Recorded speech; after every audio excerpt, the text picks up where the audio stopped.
It's actually possible that Boruto's and Kawaki's karma resonance is unique only to them and could mean a connection they both share, possibly through time and space via the fourth dimension. That is, the God dimension because of a connection through Shibai Otsutsuki, the Otsutsuki God, allowing them to use Shibai Shinjutsus by resonating together in a certain way, which is likely why they can feel each other as well, because they have aspects of the same being within their own body. Basically just like you can feel your own toe, Boruto with a jogan can feel Kawaki, who's likely connected to Shibai through code, and the other way around. For example, Kawaki, who is likely connected to Code's white karma and with that to the Shibai Shinju, could use Ada's reality change ability. Maybe this was a resonance between him and Ada. It doesn't mean he can resonate with every character equally. That is, maybe he can't feel Ada the way he can feel Boruto, because the feeling aspect could hint at a technique that both can use together, a Shibai Shinjutsu. So in this video I will show you why the God dimension, that is the fourth dimension, is so important for Amado and all the other explanations to understand this concept,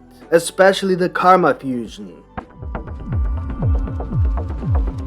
Last time I made a video about a possible second energy in the Boruto world, mainly because Boruto and Kawaki and maybe even all Otsutskis might have the ability to sense each other without using or sensing chakra. But there's actually a second possibility as to how that can be explained, if the reason why both resonate isn't because of their Otsutsuki DNA or an Otsutsuki affinity. If something like that doesn't exist among Otsutskis, then that could very well be the reason why we haven't seen anything like that before or even heard them talking about this. Neither did Amado mention anything like that despite the fact that he knows a lot. Of course, maybe Otsutskis and Amado don't reveal all secrets for their own interest, but assuming that this resonance is really unique only to Boruto and Kawaki, possibly even Ada, and with that all the other cyborgs connected to Shibai's DNA network, so to speak, then we would have to look at Amado to understand what he could have done to Boruto, so that he would be part of this Shibai connection, which is why the jogan is so important. A human is not supposed to receive such a power, just like an Uzumaki is not supposed to awaken the Rinnegan, and yet it happened.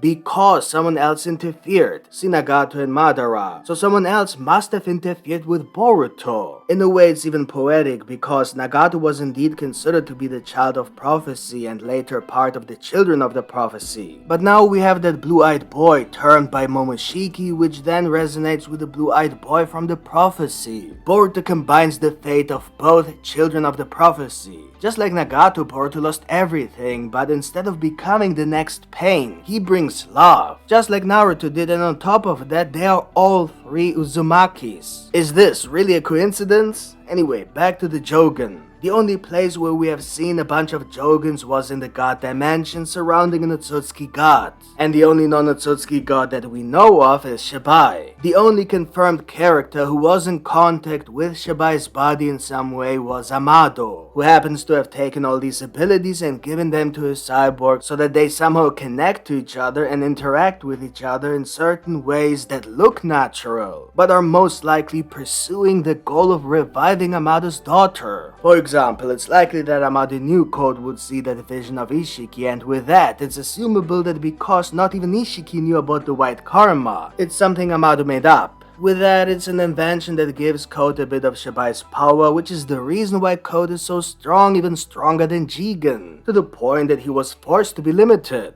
In that fake karma, Amado could have easily put a hologram or something similar to control Code, with the help of Ishiki even after his death. He knew that Code would only use the 10 tails once Ishiki would allow him to. Or here another example. The reason he gave Code the teleportation ability is because he wanted Code to kidnap him from Konoha. Code would free Ada so he can tell him where to find Amado, so that Amado could help Code to remove the limiters. Then he would convince Konoha to bring Ada back with him because he knew that Ada likes Kawaki, which is why he placed Kawaki in Konoha to begin with. And the love ability or charm ability so that that Ada first protects Amado from Code and then so she can have her way with Kawaki within Konoha, which ultimately serves Amado. Thus they could together resonate and activate Shibai's omnipotence. Those are just a few examples of how Amado makes us the readers and everyone around him in the series believe, as if his cyborgs are naturally interacting towards an indefinite future, when in reality it probably just looks that way, so nobody suspects him, and everything that has happened so far is exactly what Amado wanted, including the Shinjus. So if we make simple logical conclusions, then we have no other choice but to assume that Amado was the one who gave Boruto the jogan, and therefore it's Shibai's jogan, so Boruto is actively connected to the Shibai network that will result in Akabe's revival, which is why it was so important for Kishimoto to mention that Boruto was born when Akabe died.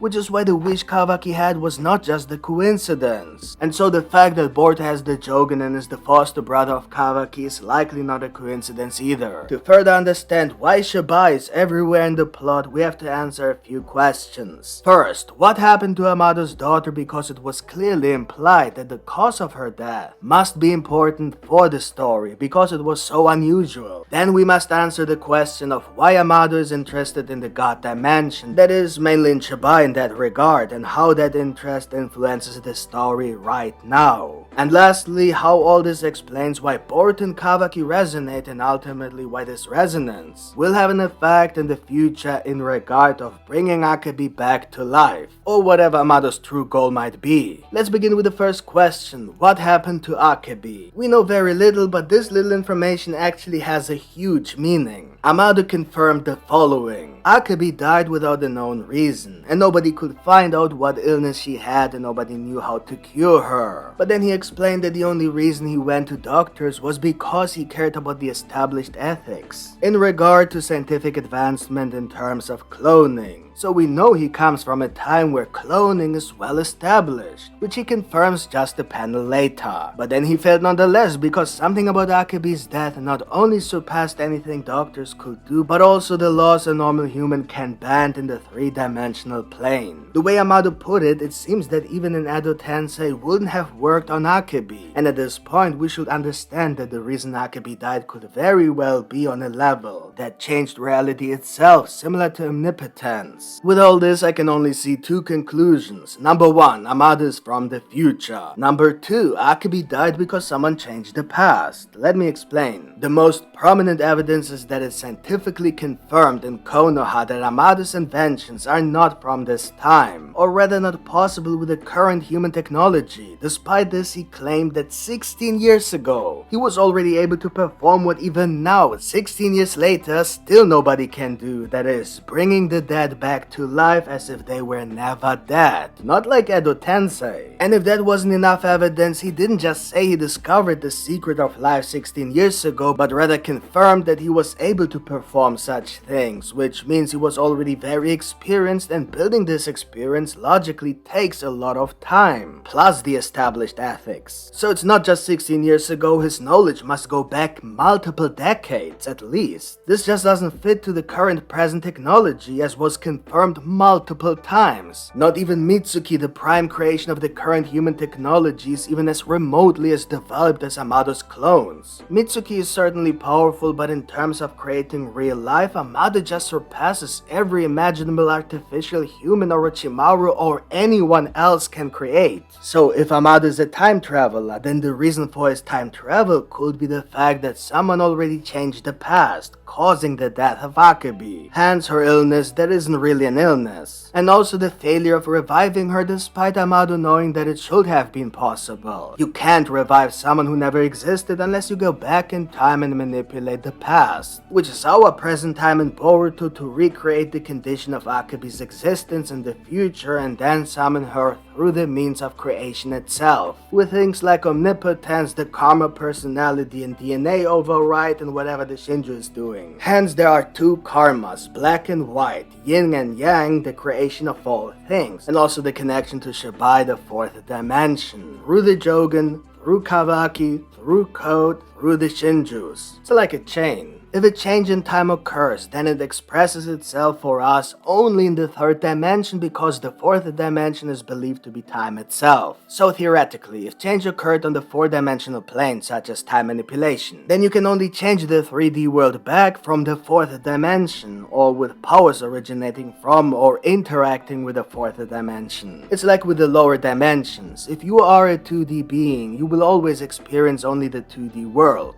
You can go left and right and jump and dig. But in order to change the world, someone from the third dimension would have to pick you up and bring you to another place where you can once again walk left and right, but you wouldn't be able to understand how you just shifted dimensions. You just did. Many people also misunderstand the idea that there are only the base dimensions, such as one single 1D, one single 2D, one single 3D, and so on. But we can clearly see with our own eyes that we have within our world infinite two-dimensional planes. But for two-dimensional beings, there will always be just one 2D world, that is however filled with infinite one-dimensional planes. The same way, even if it's hard to imagine for us, we have infinite three-dimensional planes that can be observed from the fourth dimension. So in a way, our life is determined by the fourth dimensional phenomena. In the world of Boruto, you would have to become a 4D being or use someone like Shibai, which is why Amado has so much to do with Shibai. And that's why I believe Boruto has the jogan, because first the jogan is connected to the fourth dimension, and it's likely Shibai's jogan because Shibai is the only non-Otsutsuki god and Amado found his remains. Through all that, he connected a network that is supposed to open the gate to the fourth dimension so that Amado can change the condition that caused Akabe's death, like a time manipulation, maybe even performed by Shibai, who knows what other powers he could have. The only question remaining to answer is how Amado could know so perfectly that Boruto would have a karma with which he can resonate with Kawaki if he just had an aspect of Shibai, that is, in his case, the jogan. As we know, he received the jogan before Momoshiki arrived, and I believe Momoshiki's vision is the key to understanding that Boruto was always meant to be possessed by Momoshiki, which Momoshiki himself likely knew from visions he saw in other Otsutskis. Maybe even saw the jogan or something like that, or him fighting Shibai. The point is, Momoshiki knew perfectly well that Boruto is suitable to be a vessel. This was pretty obvious, but we know such suitability is pretty rare. And yet Momoshiki was literally not surprised at all that it worked, because he knew it would work because it already worked in the future. Amado knew that because he's from the future, and Momoshiki knew it because he saw the future. With that, it makes perfect sense why Kawaki coincidentally became Boruto's brother, and why Boruto coincidentally has the jogan and the karma. So, to summarize, if time traveling is possible in Boruto, which it is, as Urashiki has proven, and if you can tap into the fourth dimension, which you can as Shibai has proven, then you have all the aspects in physics to assume the possibility that the Earth might have shifted into a timeline where the condition for Akabe's birth were erased. Amado tries to reverse that change by manipulating the past to recreate the conditions. For that, he is creating a network of people who together are supposed to open the gate to the fourth dimension, so to speak,